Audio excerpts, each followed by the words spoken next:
ॐ वक्रतुण्ड महाकाय कोटिसूर्यसमप्रभा निर्विघ्नं कुरु मे देव सर्वकार्येषु सर्वदा। सुमुखस्यैकदन्तस्य कपिलो गजकर्णकः लम्बोदरस्य विकटो विघ्ननाशो विनायकः धूम्रकेतुर्गणाध्यक्षो भालचन्द्रो गजाननः द्वादशैतानि नामानि जापटे शृणुयादपि। मैं सहायक प्रोफेसर डॉक्टर धर्मेंद्र तिवारी, जुत्थालाल संस्कृत महाविद्यालय मझवलिया, पश्चिमी चंपारण। आज मैं शास्त्रीय प्रतिष्ठा प्रथम वर्ष के संस्कार के बारे में विचार विमर्श करने जा रहे हैं। हमारे हिंदू संस्कार संस्कृति में 16 संस्कार बताए गए हैं, जिसमें हम लोग कल गर्भाधान संस्कार, पुंसवन संस्कार और सीमंतोन्नयन संस्कार के बारे में जानकारी प्राप्त किया। पुनः सीमंतोन्नयन संस्कार के बारे में आगे हम लोग और विशद विवेचन करने जा रहे हैं, तथा गर्भिणी के क्या धर्म है, कर्म है, नियम है, कैसे निष्ठा से रहना चाहिए, किन किन चीजों को वर्जित करना चाहिए, नहीं करना चाहिए, इन सारी चीजों पर हम लोग आज विचार करेंगे। तो विशेष करके सीमंतोन्नयन का जो शेष भाग है उस पर हम लोग विचार करने जा रहे हैं। दिया हुआ है कि सीमंतो नयनम मुख्य काले न स्याद कथनं च कार्जमा प्रसवादेत दीत संको अब्रवीत स्फुटम स्त्रियाद्य कृत सीमंता प्रसूये तद कदाचन पुत्रं गृहीत्वा विविधि सातम संस्कारम अर्हति। जिस महीने में गर्भ स्थित हुआ हो उससे 6ठे या 8वें महीने में सीमंतोन्नयन संस्कार करना चाहिए। यदि 6ठे या 8वें मास में भी किसी कारण सीमंतोन्नयन न हो सके तो संघ धर्मशास्त्रकार का कहना है कि संतानोत्पत्ति होने से पूर्व किसी दिन सीमंतोन्नयन संस्कार कर देना चाहिए। और किसी आचार्य का कहना है कि सीमंत हुए बिना ही संतान उत्पन्न हो जाए तो पुत्र को स्त्री गोद में धर के पहले सीमंत का खास कृत करके पश्चात जात कर्म संस्कार करना चाहिए। यानी जात कर्म संस्कार से पहले किसी कारणवश नहीं समय से हो पाया तो जन्म के पश्चात जो है सो सीमंत का संस्कार करने के बाद ही जो है सो जात कर्म संस्कार करना चाहिए। सीमंतोन्नयन संस्कार के दिन पुरुष पत्नी के सहित मंगल द्रव्य युक्त जल से स्नान करके शुद्ध होकर के आभ्यंतर वायु शुद्धि के बाद शुद्ध आसन पर बैठ के प्राणायाम करके और ओम विष्णु विष्णु ऐसे देश काल परिस्थिति के अनुसार संकल्प करके और गणेश पूजन आदि कर्म संविधि संकल्प पूर्वक करना चाहिए। और स्वस्ति वाचन पुण्यवाचन के अंत में महासेन प्रियताम के स्थान में धाता प्रियताम ऐसा ऊह कर लेना चाहिए। मंडप बना के उसमें एक हाथ लंबी चौड़ी चौकोन वेदी बनावे और वेदी में पंचभूत संस्कार करें। 3 कुशों से वेदी की भूमि को झाड़ दे। कुश ही परिश्रम हुआ तान कुशान ऐसान्यम परित्यज्य, ईशान कोण में कुशा को फेंक देना चाहिए। उसके बाद उसे हवन वेदी को गोबर से लेप गोमयोदो अभ्यम उपलिप्य उस पर गोबर से लीप देना चाहिए, छीट देना चाहिए। और तीनों जगह की जो मिट्टी है शुरुआत से जो चिन्ह काटते हैं उसके जो सो अनामिका और अंगुष्ठांगुली से उसके मिट्टी को शरीर के ऊपर कर छीट देना चाहिए। उत्तर में 2 वेदी प्रागयातन 3 रेखा करें, 3 रेखा कर हो गया और उसकी मिट्टी को शरीर के ऊपर छोड़ देना चाहिए। उसके बाद कांसे या मिट्टी के बर्तन में मंगल नाप अग्नि का स्थापन करना चाहिए। उसके बाद फूल, चंदन, तांबूल और वस्त्रों को लेकर के मध्य इत्यादि संकल्प पढ़ करके यजमान ब्रह्मा का वरण करें और पुष्पादि ब्रह्मा के हाथ में देवें। ब्रह्मा पुष्पादि को लेकर वृतोस्मि ऐसा कहें, तब यजमान और ब्रह्मा कहें कि करवानी। तब अग्नि से दक्षिण में शुद्ध आसन चौकी आदि बिछाकर उस पर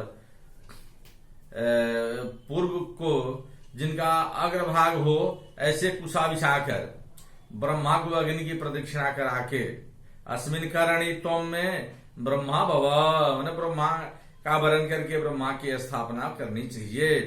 इस कर्म में तुम मेरे ब्रह्मा हो, ऐसा कहकर ब्रह्मा के भवानी, ब्रह्मा जो है सो भवानी के हैं, उसके आसन पर ब्रह्मा को उत्तराभिमुख बैठा करके और कुश का ब्रह्मा बनाया हो तो भी उसी उक्त प्रकार से वरण विधि करें और पंडिता को सामने रख के जल से भर के कुशों को या कुशों से आच्छादन कर ब्रह्मा मुख अवलोकित करना चाहिए। यदि मान लीजिए कि उतने संख्या में ब्राह्मण नहीं मिलते हैं तो कुश का भी ब्रह्मा बना करके और इसी का जो अवलोकन करके और उनको सारा कार्यक्रम वरण वगैरह करना चाहिए, ऐसा कहा गया है। और अग्नि कुंड के चारों तरफ जो है सो कुशा के भाग को बिछा देना चाहिए। कुश अग्निकोण से ईशान दिशा तथा द्वितीय भाग ब्रह्मा के आसन से अग्नि पर्यंत, तृतीय भाग नैऋत्य कोण से वायु कोण पर्यंत, चौथा अग्नि से प्रणिता पर्यंत पूर्वाग्र और उत्तरार्ध बिछाना चाहिए। उसके बाद अग्नि के उत्तर में प्रागसंस्थ पात्रासन करें। पवित्र छेदनार्थ 3 कुशा, त्रिकुशा जो है सो तथा पवित्री करने के लिए अगले भाग सहित जिन 3 के भीतर अन्य कुशा न हो तो 2 कुश प्रोक्षणीपात, आजस्थाली, सम्मार्जन कुशा, उपशमन कुशा, ढाक की 3 समिधा, श्रु, आज चावलों से भरा 1 पूर्ण पात्र, तिल मूंग मिले चरु के चावल, पवित्र छेदन कुशों से पूर्व क्रम से उत्तर को अग्रभाग कर 2 इन सब का स्थापन करें। उनसे उत्तर में वीणा पर गाने वाले कोई 2 द्विज हों।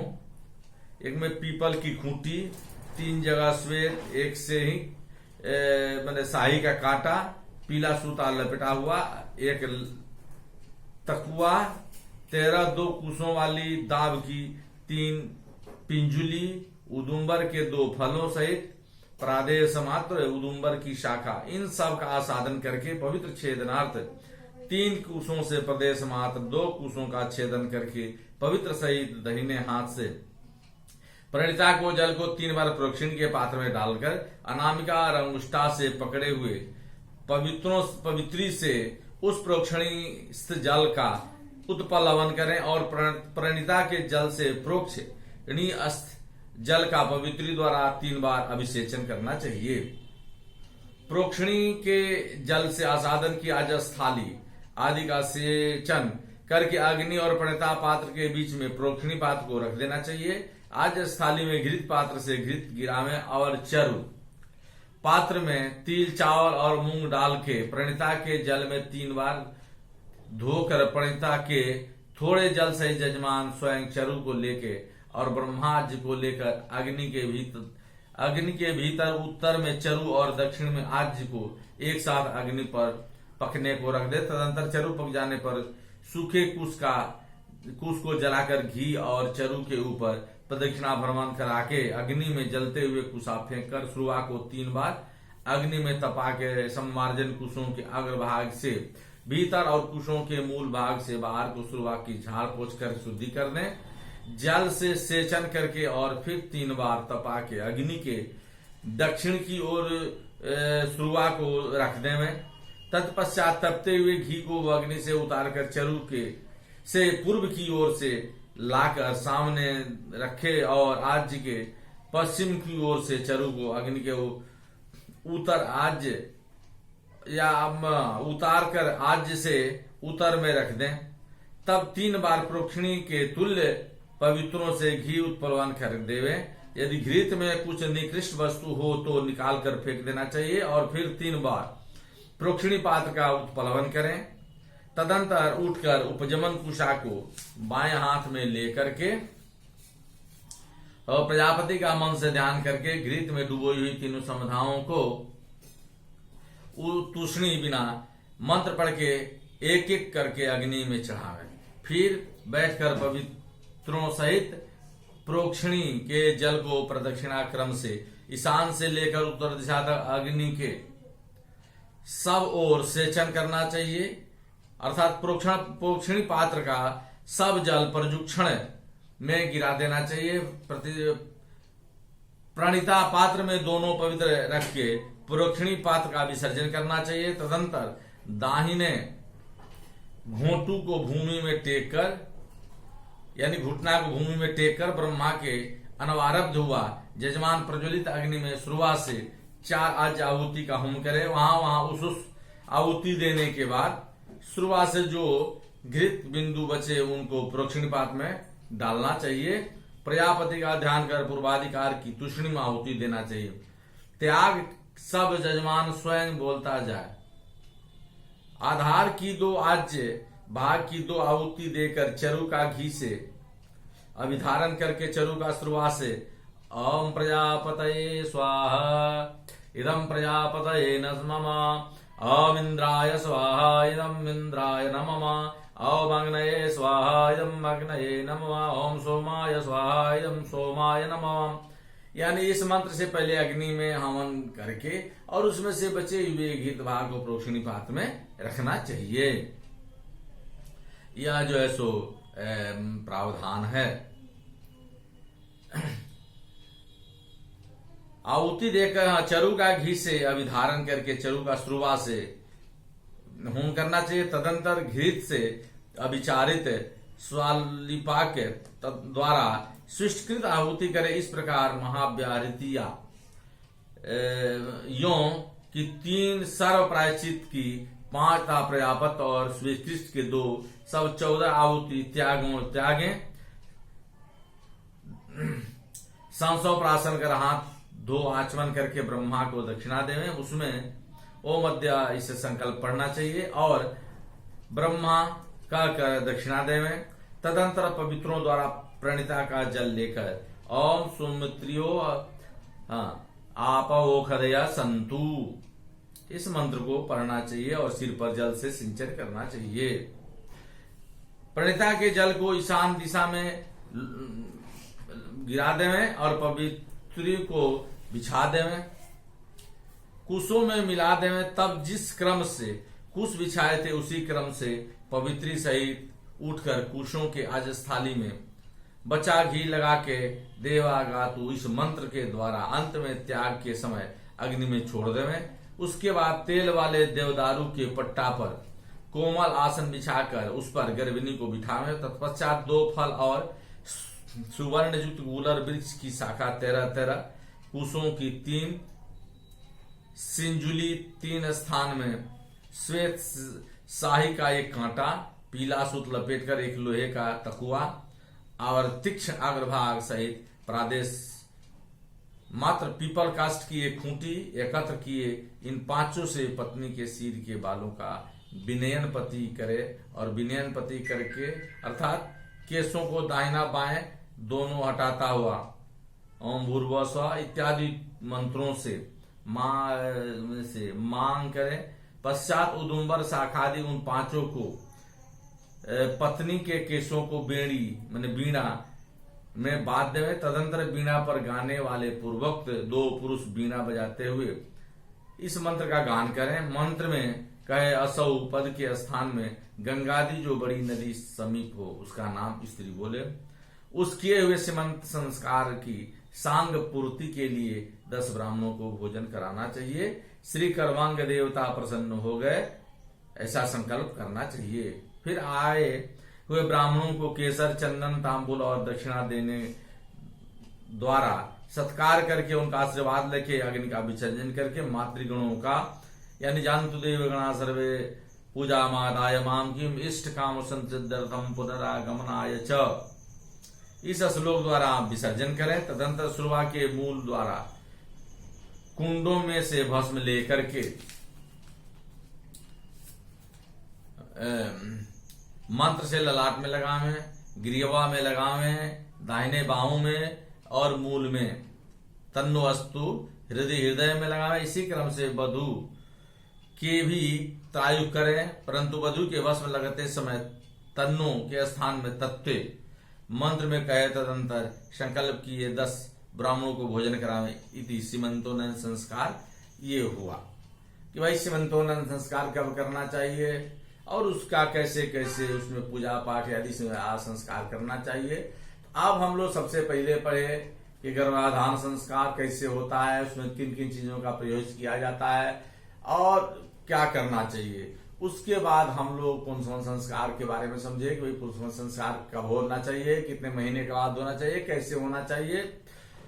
उसके बाद हम लोग जो है सीमंतोन्नयन संस्कार के बारे में समझे कि छठे, सातवें, आठवें महीने में सीमंतोन्नयन संस्कार करना चाहिए। यदि समय से नहीं हो पाया किसी कारणवश तो बच्चा के जन्म लेने के बाद जातकर्म संस्कार के पहले सीमंतोन्नयन संस्कार कर लेना चाहिए, उसके बाद तब जातकर्म संस्कार करना चाहिए। और जैसे जात के उस समय संस्कार जब हो गया तो फिर हम लोग जो है सो जात कर्म संस्कार के बारे में विचार करेंगे। चौथा नंबर है जात कर्म संस्कार।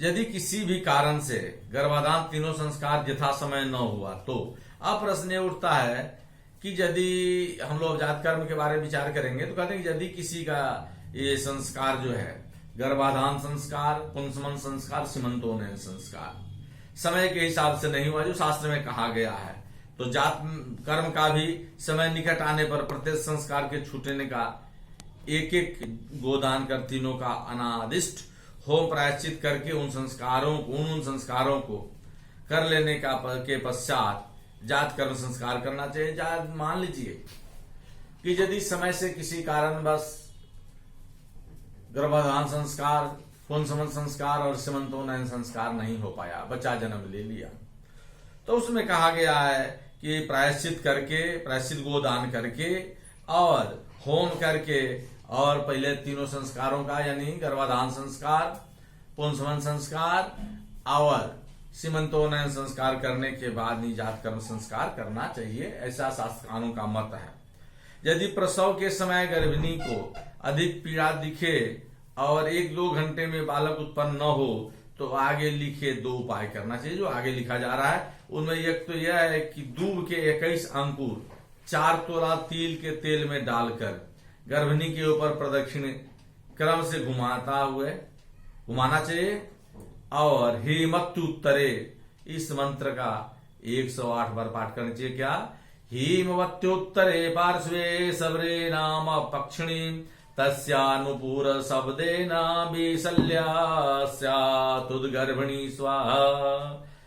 इस मंत्र से 108 बार थोड़ा थोड़ा तिल का तेल गर्भिणी के पिला दें और शेष बचा तेल उसके पेट पर लेप कर देना चाहिए। तथा दूसरा उपाय यह है कि जंत्र प्रकाश ग्रंथ में लिखे जंत्र को सूतिका के सामने लिखें और गज 8, अग्नि 3, वेद 4, उडुराट नाम चंद्रमा 1, सर 5, अंक 9, सर 6, ऋषि 7, पक्ष को 2 इस क्रम से 15 का यंत्र ऊपर लिखें अनुसार गर्भिणी के सामने उसे दिखाता हुआ लिखे तो गर्भिणी सुखपूर्वक शीघ्र ही संतान को उत्पन्न करती है। ऐसा जो है सो बताया गया है, शास्त्रों में कहा गया है।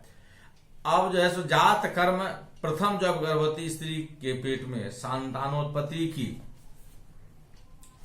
पीड़ा होने लगे तब पति एज तू दशामास्यो मंत्र पढ़ के स्त्री के ऊपर या शरीर के ऊपर मार्जन करना चाहिए। फिर गर्भिणी पत्नी के समीप बैठकर पति अवेतु मंत्र पढ़े।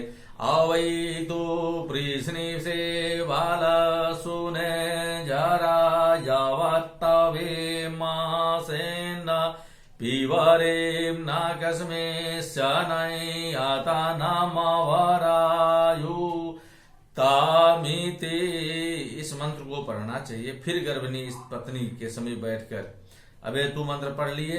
अब अवेतु मंत्र पढ़ने के बाद पुत्र के उत्पन्न हो जाने पर पिता अपने कुल देवता और वृद्ध पुरुषों को नमस्कार करके और पुत्र का मुख देखकर नदी तालाब आदि में शीत जल से उत्तर को मुंह करके स्नान करें। यदि मूल ज्येष्ठा व व्यतिपात आदि अनिष्ट काल में पुत्र उत्पन्न हुआ हो तो उसका मुख देखे बिना ही स्नान करें। यदि नदी आदि जलाशय में किसी कारण स्नान न हो सके तो कूप से निकाले जल में स्वर्ण डालकर जल से स्नान करें।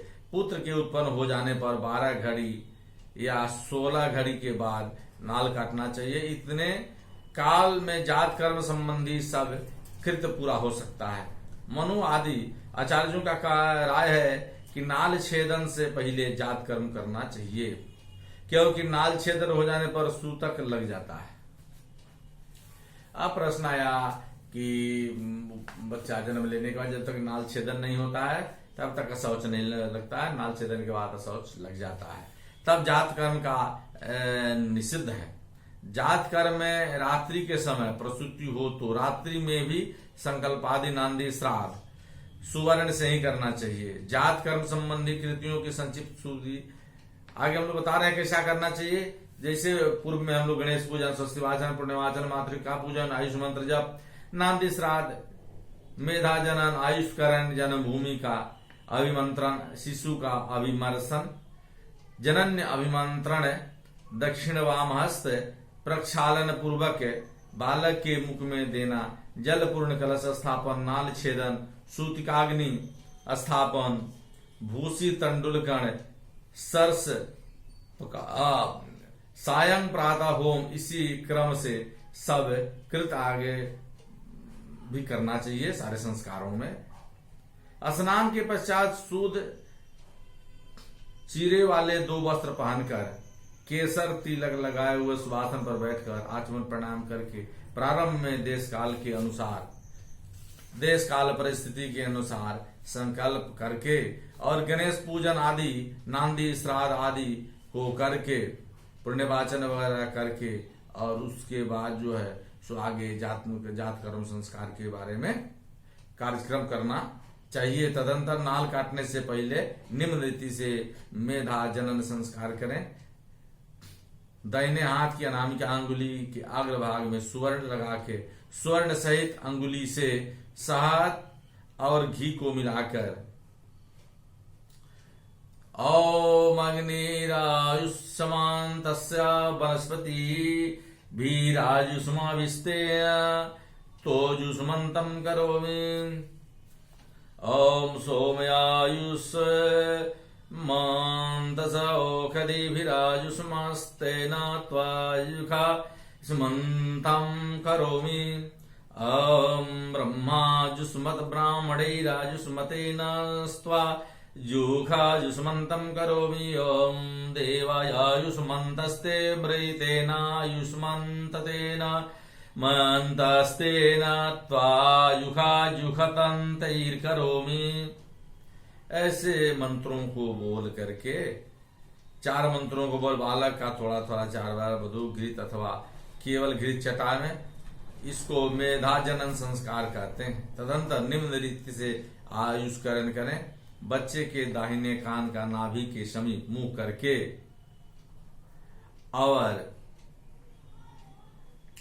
8 मंत्र सावधानी से 3 बार पढ़ें। उसके बाद पुत्र की पूर्णायु होना चाहता हुआ पिता बच्चे के हृदय का स्पर्श करता हुआ 11 मंत्रों को पढ़ें और उसके बाद जो है सो मंत्र है। दिवस परे प्रथमं यज्ञे अग्निरस्मद् द्वितीयं परं जात वेदः त्रियतं तृतीयं वपसु इन्द्रे मणाजस्रवेदानन्नेनं जरते स्वाधे। विद्याते अग्नित्रेधात्रयाणि विद्या विद्माते धाम विभूता पुरुत्रो विद्माते नाम परमं गुहायति दाम तमुस्तं जतया जगन्ताम। इस तरह जो है सो 11 मंत्रों का विधि करके और तब जो सो नाल काटने का संस्कार करना चाहिए। आज हम लोग शास्त्रीय प्रतिष्ठा प्रथम वर्ष में वर्णित 16 संस्कारों में सीमंतोन्नयन संस्कार और का विशेष विवेचन हम लोगों ने किया है, जो कि पारस्कर गृह पर अनुसृत है। और फिर अगले दिन हम लोग आगे जात कर्म संस्कार के बारे में विचार करेंगे। अस्तु।